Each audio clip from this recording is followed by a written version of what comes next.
You feel like you did everything right. You studied, you worked hard, you followed the rules. You were a good student, a good citizen. And somehow you're still tired, still anxious about money, still watching prices rise faster than your salary. Meanwhile, someone posts a 2 minutes clip and makes more over the weekend than you do in a month. A high school kid promotes an emerging brand for 20 seconds and flies to exotic vacations that you don't dare to dream of. Someone owns 10 apartments and drives the latest SUV, while you're struggling to pay rent. Why? 1. The rigged system. If that feels unfair, it's because it seems. But here's the twist. It's not because you're lazy. It's because you're playing by rules that quietly expired. We're going to connect 3 things most people never see as part of the same story. Why you're exhausted but still behind, why many people are punished for trying to escape poverty, and why housing turned from a home into a rigged investment game. And then, after we face how broken the system is, we'll talk about what you can do about it so you won't lose your mind in a game you didn't design. Stay with me until the end, because the real plot twist isn't about money at all. It's about peaceful ambition and how to win without burning yourself alive. 2. The outdated model. Most of us grew up on the same story. Work hard, stay disciplined, outlast everyone else, and success will eventually find you. Our parents believed it, schools taught us repeatedly, culture glorified it. The hardest worker in the room always wins. That blueprint used to work in a very specific world. One stable job for life, wages that could actually buy a house, a system where more hours equaled more pay, resulting in a better life. But that world is gone. The internet flipped the economy. Automation replaced repetitive labor. Attention replaced effort. Today, the people who understand leverage make more from one idea, one video, one decision than others make from an entire year of non-stop grind. Someone uploads a reel and makes more than a nurse pulling double shifts. Someone resells an item and earns more than those who produced it. That's not fair or unfair, it's evolution. The problem is, most people are still trying to win using rules that no longer matter. So we wake up early, stay up late, work overtime, run on caffeine and guilt, and still feel like we're falling behind. We think the solution is to grind harder, but if the ladder is leaning against the wrong wall, climbing faster doesn't help. It just burns you out faster. And this is where things get darker, because it's not just your mindset, it's the system you're trapped in. If this resonates with you and you want more content like this, make sure to like the video and subscribe for more. 3. When more work makes you poorer. Imagine this. You've been unemployed for months. You survive on government benefits that barely cover the basics. Then you get a job. Your first paycheck hits your account. You think, okay, I'm back. Things are turning around. Your new salary barely replaces what you lost, and now you also have new expenses: transport to work, childcare, and taxes. You did everything society told you to do. You got a job, you're working harder than ever, and now you're told to take responsibility, get back to work, but as soon as you step forward, the floor disappears under you. That's not a personal failure. That's a welfare trap. So what do people do? Rationally, they might decide not to work, not because they're lazy, but because the math doesn't make sense. Emotionally, they feel ashamed. Society calls them dependent or a parasite, but the system literally rewards staying stuck and punishes progress.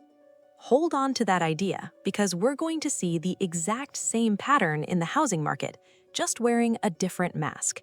You're told, work harder and you'll escape.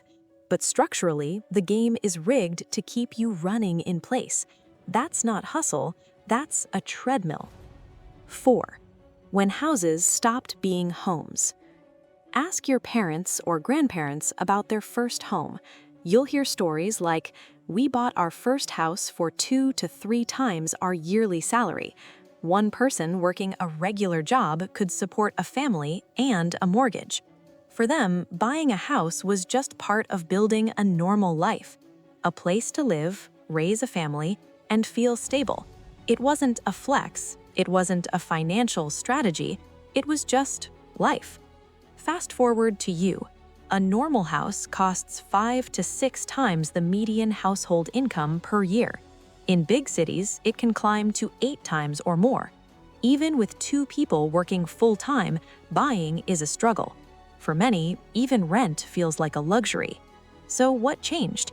Houses stopped being just homes. They became financial products. At one point, property wasn't just shelter. It became an asset, a retirement plan, a speculative lottery ticket. Investors saw this and seized the game. So when you go to buy a house today, you're not just competing with regular people. You're competing with banks, global capital, and investment models that never rest. If you feel like the game is rigged, you're not crazy. But here's where most people get stuck. They either drown in anger, blaming the system, or they drown in guilt, believing it's all their fault. Neither helps you.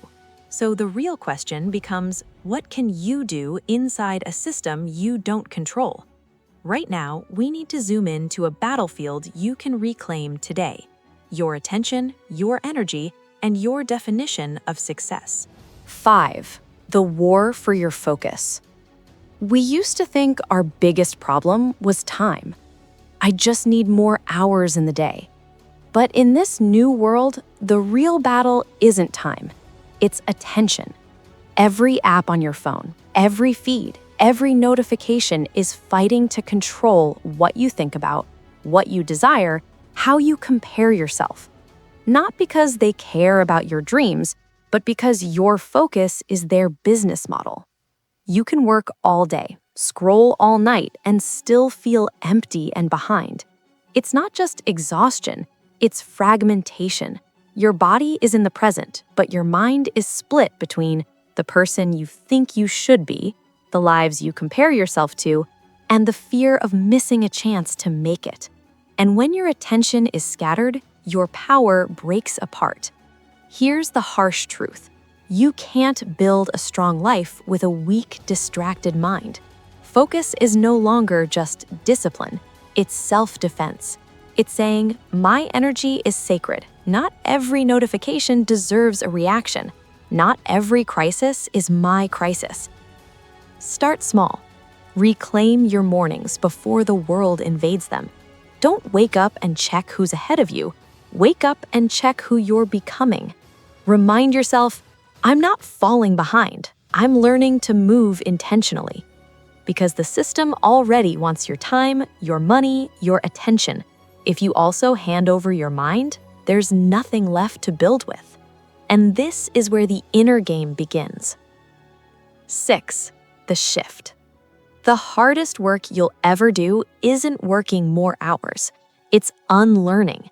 Unlearning the belief that rest is laziness. Exhaustion is a badge of honor. Your worth is tied to your output. That grind mindset feels noble, but often it's just fear dressed up as productivity. Silence feels uncomfortable. Rest feels guilty. Doing nothing for a moment makes you feel like you're falling behind. But here's the thing. You can achieve everything they told you to chase, the job title, the promotion, the salary, the apartment, and still feel that quiet voice whispering, this can't be it. That voice isn't weakness, it's wisdom. It's the part of you that still remembers what alignment feels like. So, how do you rebuild from the inside out? Rebuild self-trust. Most people don't lack discipline. They lack credibility with themselves. The system kept them so busy, they forgot to dream big. Every time you say, I'll start tomorrow, and don't, a small part of your self-trust fades. You don't need a massive transformation. You need small, kept promises. Like, I'll drink a glass of water in the morning. Do it. I'll stop eating after 7 p.m. Do it. I'll stop over-explaining myself in texts. do it. Each kept promise is a brick in the foundation of a stronger you. Practice emotional endurance. Real strength isn't pretending you're fine, it's feeling deeply without letting emotions take the wheel. Every pause is like a push-up for your nervous system. Over time, that calm becomes your superpower in a noisy world. Redefine productivity. Real productivity isn't doing more, it's doing what really matters. Some days, the most productive thing you can do is rest, reflect, write down some inspiring ideas, and reset your energy. Because the person who moves with a calm, clear mind will always go further than the one sprinting on fumes. This is what I call peaceful ambition. Power without panic, growth without guilt, strive without self-destruction. Not grinding to prove your worth, but creating something meaningful to express it. 7. A new definition of winning. Let's put it all together. You live in a world where hard work alone no longer guarantees security, where welfare systems can punish you for trying to improve, where housing markets treat you as a line in a portfolio, where algorithms fight for your attention every second. The old definition of success, work more, get more, own more, doesn't just fail you, it breaks you. So what does winning look like in this new world? Winning is no longer just, I bought a house, I beat the market, I worked 80 hours this week. Winning is alignment. Your actions finally match your values. Peace. You don't need to escape your own life. Awareness. You know the game is rigged, but you're not trapped in it. Success is no longer about how loud and fancy your life looks. It's about how joyful you feel when nobody's watching. That doesn't mean you give up on ambition. It means you upgrade it. You stop chasing ladders that lead nowhere. You stop grinding for goals you deeply don't care about. You stop measuring your worth in likes, overtime, and hustle. Ask yourself, does this direction feel honest? Is this work feeding me back or just draining me? Am I building a life I want to live, or just one that looks good from outside? Because in the end, the real flex isn't how exhausted you are, it's how aligned you are. 8. Where we go from here. If you've ever felt burnt out and broke, ashamed for not having it all together, or confused why doing everything right still feels wrong, you are not broken. You're awake in a system designed to keep you half asleep. You don't control interest rates, government policy, algorithms, or house markets, but you do control what you give your attention to, what promises you keep to yourself, what definition of success you accept. Stop glorifying exhaustion. Stop apologizing for rest. Stop confusing constant motion with a meaningful life. Work hard, yes, but work right. Work with clarity. Work with peace. Because in this new world, the strongest people aren't the ones who never stop grinding. They're the ones who finally learn to stop, breathe, and move forward, awake. If this message hit something inside you, don't just nod and scroll. Drop a comment with the part that resonated most. Share this with someone who's stuck in the grind and needs a different lens. And if you want to go deeper into unlearning burnout thinking and building peaceful ambition, make sure you're subscribed, because this is just the beginning of the conversation. And I'll see you in the next one.